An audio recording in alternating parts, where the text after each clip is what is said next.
DSC అభ్యర్థులకు స్వాగతం. గత వీడియోలో 5వ తరగతిలోని కొన్ని పాఠ్యాంశాల గురించి మాట్లాడుకున్నాం. ఈ వీడియోలో మరికొన్ని పాఠ్యాంశాల గురించి తెలుసుకుందాం. 9వ పాఠం గోపి డప్పు. ఈ పాఠం యొక్క ఉద్దేశం మనం ఇతరులకు చేతనైన సహాయం చేస్తే మనకు కూడా మేలు జరుగుతుంది, దీనివల్ల అసలైన ఆనందం కలుగుతుంది అని చెప్పడమే ఈ పాఠం యొక్క ఉద్దేశం. ఈ పాఠం యొక్క ఇతివృత్తం పిల్లల స్వభావం, ప్రక్రియ, కథ. 96వ పేజీ. భాషను గురించి తెలుసుకుందాం. క్రింది వాక్యాలను చదవండి. గీత గీసిన అక్షరాలను, పదాలను గుర్తించండి. 1. పాలు, సేమియాతో పాయసం చేస్తారు. 2. జయ కోసం రామన్న బొమ్మలు తెచ్చాడు. 3. శివ గురించి వాళ్ళ అమ్మ బడికి వెళ్ళింది. 4. సుష్మితకు ప్రజ్ఞ చాక్లెట్లు ఇచ్చింది. 5. హనుమంతుడు రాముని యొక్క దూతగా లంకకు వెళ్ళాడు. పై వాక్యాల్లో గీత గీసిన అక్షరాలను, పదాలను గమనించాం. ఇవి లేకుంటే వాక్యాలు పూర్తిగా అర్థాన్ని ఇవ్వడం లేదు. అంటే ఇవి వాక్యంలో పదాల మధ్య సంబంధాన్ని ఏర్పరుస్తున్నాయి. ఇలాంటి అక్షరాలను, పదాలను విభక్తి ప్రత్యయాలు అంటారు. ఇవి చాలా ముఖ్యమైనవి. ఎన్నోసార్లు పరీక్షల్లో అడగడం జరిగింది. క్రింది వాక్యాలు చదవండి. విభక్తి ప్రత్యయాల కింద గీత గీయండి. నిఖిల్ వాళ్ళ పెద్దమ్మతో ఊరికి పోయాడు. ఈ వాక్యంలో తో మరియు కి అనేవి విభక్తి ప్రత్యయాలు. తొలికోడి కూతతో మేల్కొంటారు. ఇందులో తో అనేది విభక్తి ప్రత్యయం. మహిళలను పేరంటానికి పిలిచి తాంబూలాలు ఇస్తారు. ను అనేది మరియు కి అనేది విభక్తి ప్రత్యయాలు. 4. ముగ్గులలో గొబ్బిళ్ళు పెడతారు. లో అనేది విభక్తి ప్రత్యయం. ఇది చాలా ముఖ్యమైనవి, గమనించాలి. 10వ పాఠం చింత చెట్టు. ఉద్దేశం చెట్లతో మనకు అవినాభావ సంబంధం ఉన్నది. చెట్లు ఆకులు, పూలు, కాయలు మొదలుకొని కాండం వరకు అనేక రకాలుగా ఉపయోగపడుతున్నాయి. అటువంటి వాటిలో ఒకటైన చింత చెట్టు గురించి తెలియజేస్తూ చెట్లను పెంచితే అవి మనలను కాపాడతాయని చెప్పడమే ఈ పాఠం యొక్క ఉద్దేశం. ఇతివృత్తం పర్యావరణం. ఈ ప్రక్రియ స్వాగత ప్రక్రియకు సంబంధించింది. 4వ తరగతిలో నేను గోదావరిని అనే పాఠం స్వాగత ప్రక్రియకు సంబంధించింది. ఈ విధంగా పోలికల ద్వారా అలా గుర్తు చేసుకుంటూ పుస్తకంలో రాసుకుంటూ చదువుకుంటే ఎక్కువ కాలం గుర్తుంటాయి. ఈ పాఠంలో ఎన్నో జాతీయాలు, సామెతలు ఉన్నాయి, గుర్తిద్దాం. నేనెప్పుడు రికామిగా ఉండను. రికామి అంటే తీరిక, అంటే మొదట చిగురిస్తా, తర్వాత పూత, ఆ తర్వాత కాయ, ఆపై పండు, మళ్ళీ చిగురు. ఇలా నాకు తీరిక ఉండదు. సోమరితనం అంటే నాకు అస్సలు పడదు. అది మంచిది కాదు. ఎప్పుడు ఏదో పనిలో మునిగిపోయే వాళ్ళని ఏమంటారంటే వీనికి చింత చెట్టంత తీరిక అంటారు. ఉదాహరణకు చింత చెట్టంత తీరిక అనిచ్చి ఎక్కువగా సోమరితనం లేకుండుట అని ఎగ్జామ్లో అడగడానికి అవకాశం ఉంది, గమనించగలరు. అంటే చింత చెట్టంత తీరిక అంటే సోమరితనంగా ఉండకపోవడం అనేది మనం జ్ఞాపకం పెట్టుకోవాలి. పాత చింతకాయ తొక్కు పత్యానికి మంచిది, బలమైనది కూడా. అందుకే చింతకాయ తొక్కు దేవునికి మొక్కు అన్నారు పెద్దోళ్ళు. ఈ రెండు మనల్ని కాపాడుతాయని వాళ్ళ యొక్క ఆలోచన. పచ్చి పులుసు పేదోళ్ళ అమృతం. ఇది గుర్తుపెట్టుకోవాలి. పచ్చి పులుసు పేదోళ్ళ అమృతం. చింత చెట్ల గుంపును చింతతోపు అంటారు. హైదరాబాదులోని పెద్ద బస్టాండ్ కట్టింది ఈ చింతతోపులోనే. అందుకే దీనికి ఇమ్లీ బన్ బస్టాండ్ అని పేరు. ఇమ్లీ అంటే చింతకాయ, బన్ అంటే వనం. ఇది కూడా గుర్తుపెట్టుకోవాలి. హైదరాబాదులోని ఉస్మానియా దవాఖానా ఆవరణలో 1980 సంవత్సరంలో మూసీ నదికి వరదలు వచ్చినప్పుడు దాదాపు 150 మంది దాకా నా మీద ఎక్కి ప్రాణాలు దక్కించుకున్నారు. రోడ్డు విస్తరణల సమయంలో దారికడ్డంగా ఉన్నానని సర్కారోళ్ళు నన్ను నరికేస్తానంటే అక్కడి ప్రజలు నన్ను నరకనియ్యలే. ఇప్పటికీ నన్ను భాగ్యనగర పోళ్ళు గౌరవంగా చూసుకుంటున్నారు. మూసీ నదికి ఏ సంవత్సరంలో వరదలొచ్చాయి అనేది సంవత్సరం చాలా ముఖ్యమైనది, గుర్తుంచుకోవాలి. నేను రుచినే కాదు ఆరోగ్యాన్ని కూడా ఇస్తా. నాలో సి విటమిన్ ఎక్కువగా ఉంటుంది. పండ్లలో ఎక్కువగా దొరికే విటమిన్ సి విటమిన్. నా బెరడు మందులకు పనికొస్తుంది. చింతపండు పులుసు చారు మలబద్ధకం దూరం చేస్తుంది. నీళ్లలో ఫ్లోరైడ్తో వచ్చే రోగాలను కూడా తగ్గిస్తుంది. ఇది కూడా అడగడానికి అవకాశం ఉంది. నా బొగ్గులకు ఒక ప్రత్యేకత ఉన్నది. అవి కనకన మండుతాయి, ఎక్కువ కాకను ఇస్తాయి, ఎక్కువసేపు కాలుతాయి. అందుకే చింత నిప్పు అన్న మాట పుట్టింది.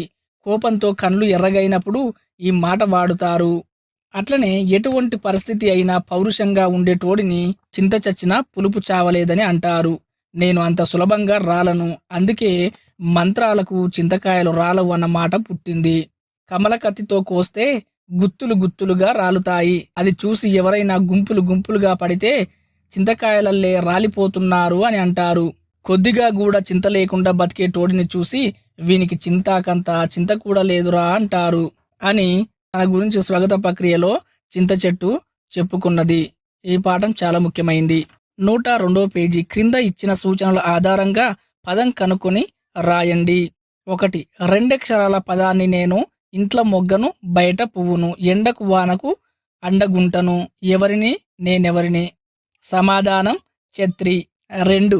నేను 4 అక్షరాల పదాన్ని మొదటి 2 అక్షరాలకు అర్థం బాధ దిగులు చివరి 2 అక్షరాలు కలిపితే కాయల్లో పండ్లలో ఉంటా.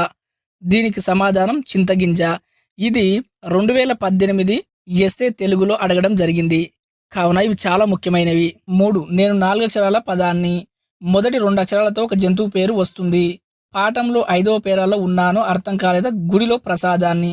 దీనికి జవాబు పులిహోర. 4. నేను 3 అక్షరాల పదాన్ని 8వ పేరాలో ఉన్నాను ఎటు నుండి చదివినా ఒకటే చాలా మందికి నా రుచి అంటే ఇష్టం. సమాధానం పులుపు. 103వ పేజీ పదజాలం క్రింది వాక్యాలను చదవండి. గీత గీసిన పదాల స్థానంలో దాని వ్యతిరేక అర్థాన్ని దానికి వ్యతిరేక అర్థాన్నిచ్చే పదాలు చేర్చి వాక్యాలను తిరిగి రాయండి. అఖిల్ కొత్త బట్టలు వేసుకున్నాడు. అఖిల్ పాత బట్టలు వేసుకున్నాడు. మా ఊరికి బడి చాలా దూరం. మా ఊరికి బడి చాలా దగ్గర. రవి ఇల్లు చాలా పెద్దది. రవి ఇల్లు చాలా చిన్నది. మా ఇంటి ముందర చెట్టు ఉన్నది. మా ఇంటి వెనక చెట్టు ఉంది. సీతకు తెలుగులో ఎక్కువ మార్కులు వచ్చాయి. సీతకు తెలుగులో తక్కువ మార్కులు వచ్చాయి. ఇవి వ్యతిరేక పదాలు పరిచయం చేస్తున్నాడు.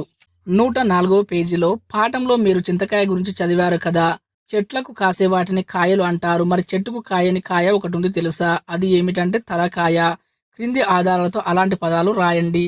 నత్త కాని నత్త, మేనత్త, రాయి కాని రాయి, పరాయి, రసం కాని రసం, సరసం, తాళం కాని తాళం, పాతాళం, కోడి కాని కోడి, పకోడి, పాలు కాని పాలు, కోపాలు. ఇలా మనం రాసుకుంటూ వెళ్ళొచ్చు. సృజనాత్మక ప్రశంసలో చింత చెట్టు స్వాగతం తెలుసుకున్నారు కదా. ఈ పాఠం ఆధారంగా మామిడి చెట్టు స్వాగతం గురించి రాయండి. స్వాగత ప్రక్రియ అనేది కూడా సృజనాత్మక ప్రశంస అనే విద్యా సామర్థ్యానికి చెందినది గుర్తుంచుకోవాలి. భాషను గురించి తెలుసుకుందాం. క్రింది వాక్యాలను విడదీసి 2 వాక్యాలుగా రాయండి. వ్యాసుడు కాశీనగరానికి వచ్చి తపస్సు చేశాడు. వ్యాసుడు కాశీనగరానికి వచ్చాడు. వ్యాసుడు తపస్సు చేశాడు. ఇది 2018 స్కూల్ అసిస్టెంట్ పేపర్లో ఇవ్వడం జరిగింది. ఈ ప్రశ్న వ్యాసుడు కాశీనగరానికి వచ్చి తపస్సు చేశాడు అనేది ఇక్కడ కూడా కామా ఇచ్చాడు. వ్యాసుడు కాశీనగరానికి వచ్చాడు ఫుల్ స్టాప్, వ్యాసుడు తపస్సు చేశాడు ఫుల్ స్టాప్. 2 వాక్యాలుగా రాయడం జరిగింది. ఇవి సామాన్య వాక్యాలు అంటారు. ఈ సామాన్య వాక్యాలను కూడా ఈ 5వ తరగతిలో పరిచయం చేశాడు. మాధవ్ మైదానానికి పోయి ఖోఖో ఆట ఆడాడు. మాధవ్ మైదానానికి పోయాడు ఫుల్ స్టాప్, మాధవ్ ఖోఖో ఆట ఆడాడు. సంశిష్ట వాక్యాలు ఇచ్చి సామాన్య వాక్యాలుగా రాయమంటున్నాడు. ప్రకాష్ బడికి వచ్చి గోడ మీద వార్తలు రాశాడు. ప్రకాష్ బడికి వచ్చాడు ఫుల్ స్టాప్, ప్రకాష్ గోడ మీద వార్తలు రాశాడు. ఇలా ఎన్నో వాక్యాలుగా రాయవచ్చు. ఇది చాలా ముఖ్యమైనది, గుర్తుంచుకోవాలి. ఇక్కడ క్రింది 2 వాక్యాలను కలిపి ఒకే వాక్యంగా రాయండి అంటున్నాడు. అంటే యాదయ్య పూలు తెచ్చాడు ఫుల్ స్టాప్, యాదయ్య పూల గుత్తులు తయారు చేశాడు. యాదయ్య పూలు తెచ్చి పూల గుత్తులు తయారు చేశాడు ఫుల్ స్టాప్. అంటే ఇక్కడ సామాన్య వాక్యాలను ఇచ్చి సంశిష్ట వాక్యాలుగా మార్చమంటున్నాడు. ఎక్కడైతే ఫుల్ స్టాప్ గా మారుతుందో, ఫుల్ స్టాప్ కామాగా మారుతుందో వాటిని గుర్తుపెట్టుకోవడం చాలా ముఖ్యం. చాందిని పాటలు పాడింది ఫుల్ స్టాప్, చాందిని బహుమతులు గెలుచుకున్నది. చాందిని పాటలు పాడి బహుమతులు గెలుచుకున్నది. ఇక్కడ ఉన్న ఫుల్ స్టాప్ కామాగా మారింది. నామవాచకం అనేది ఇక్కడ 2 సార్లు రావడం జరగలేదు. అంటే నామవాచకం పోయి బహుమతులు గెలుచుకున్నది అని వచ్చింది. అంటే ఈ 5వ తరగతిలోనే మనకు సామాన్య వాక్యాలను పరిచయం చేశాడు. దానితో పాటుగా సంశిష్ట వాక్యాలను కూడా పరిచయం చేశాడు. సంశిష్ట వాక్యాలు సామాన్య వాక్యాలుగా మార్చమంటున్నాడు. సామాన్య వాక్యాలను మళ్ళీ సంశిష్ట వాక్యాలుగా మార్చమంటున్నాడు. అంటే సామాన్య వాక్యాలుగా మారుస్తున్నాము, సంశిష్ట వాక్యాలుగా మారుస్తున్నాము. 5వ తరగతిలోనే వాటి పేర్లు ఇవ్వకుండా మనకు ఈ 5వ తరగతిలోనే నేర్పించడం జరిగింది. ఇక్కడ పదాలు అర్థాలు ఇచ్చాడు. ఈ అర్థాలు అనేది తప్పకుండా రోజువారీగా రివిజన్ల వారీగా చూస్తూ ఉంటేనే మనకు గుర్తుంటాయి. ఇవి కూడా చాలా ముఖ్యమైనవి, గుర్తుపెట్టుకోవాలి. ఇంతటితో 5వ తరగతి పాఠ్యపుస్తకం పూర్తయింది. ఇక 6వ తరగతి పాఠ్యపుస్తకం గురించి చూద్దాం. ఒక్కొక్క పాఠం గురించి క్షుణ్ణంగా నేర్చుకుంటూ ముందుకెళ్దాం. మరొక వీడియోలో మళ్ళీ కలుద్దాం. ధన్యవాదములు. సెలవు.